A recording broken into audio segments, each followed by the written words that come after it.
Shannon Southall, Competency 3, Standard Team.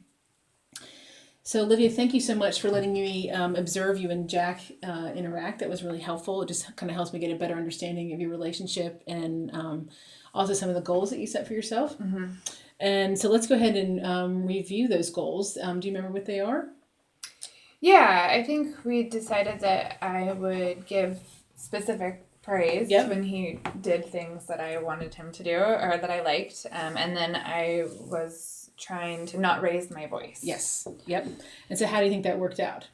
Yeah. I think I did okay. Mm-hmm. You know, I at least a couple of times I gave specific praise to him. Sure.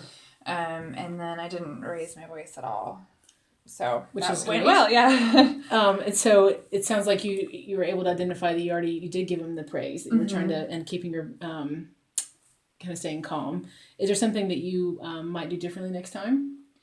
Yeah, I mean, even though I didn't raise my voice, I did get irritated a couple times, and I noticed that, and so I could tell that he noticed it too, and then he got irritated. So I think I'd just make sure to keep my tone. That's a really even. Great observation of yourself, just kind of keeping things in check for yourself, because definitely how kids pick up on things that, as we all do. So that's a really great observation that you have.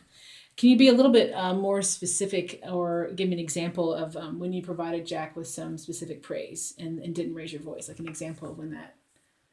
During our conversation? Yeah. Well, he brought home a good grade on his paper, so I acknowledged that and praised him, and I said I was impressed with how hard he'd worked on the assignment. So that was... Yep. Yeah. How was your tone of voice, do you think? When we were talking about that, I think it was okay. Okay, good. Yeah. And so he probably could tell that you were proud of him because you had a different tone of voice, do you think? Yeah, I think so. Yeah, okay. There was another time where I got a little bit irritated, and I could tell that he picked up on that. Mm-hmm. So I think that's a really great observation on your part, that you can, even though you're saying something, that how you're saying something is almost just as more important than what you're saying. So your tone is that something that's great that you're aware of. And so what part do you think did not go as well as you would have liked? Well, he could tell that I was frustrated. Okay.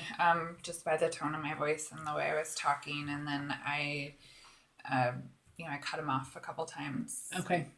When I felt like he was trying to, get me more irritated. Sure. And so just being aware of your tone sounds like a good goal to have. Okay. Yeah. And that's something you can do differently for next time? Mm-hmm. Okay. And what might be some other ways of dealing, it sounds like homework is kind of a challenge. What might be some other ways of dealing with kind of challenges with homework? Well, I mean, I can keep my tone. I can manage my tone so that I'm not kind of egging him on. Sure. And then I can be available to help him. That's a great idea. And not interrupt, when he's getting frustrated. Okay. So. And when do you think you can use constructive feedback in the future? Well, we'll definitely use it on the homework thing. Perfect. That's a consistent problem. Okay. And then we also, we argue a bit about the cell phone when it's time to turn it off. And so this might be something, when he does it, I can give him praise. That's great. What I've asked, so I'll use it then. Okay, well, that sounds like a good idea. All right, well, so let me just summarize what we discussed today. Your goals were to be more specific with your descriptive praise and to not raise your voice. Mm-hmm. And it sounds like you did a really good job praising him positively for getting a good grade on his homework, that he brought a good grade home. It sounds like that's kind of a challenge for him, and so I'm sure it feels good to him when you're acknowledging when he's doing well. Yeah. Yeah. And then one of your challenges is kind of follow through with homework and getting homework started and completed. Mm-hmm. Yeah. And so you were able to offer some descriptive praise and not raise your voice, but you were aware that, and I'm impressed that you're aware how your tone can affect how he responds. Yeah. Yeah. And so that, and then your interaction with him. So just being mindful of how your tone of voice is can really affect the interactions that you have. Mm-hmm. So what goal would you like to set for yourself for next time? Well, I'd love to work more on the making clear calm requests. That's great. So maybe my goal could be to, do that with the homework and with the cell phone. Okay. This week. Perfect. No, that sounds great. And it's a great idea if you write down the goals in the checklist in the book that I gave you. Okay. Just kind of help you keep track of them. And then we can revisit that and look at that next week. Okay, perfect. Okay, perfect. Thank you.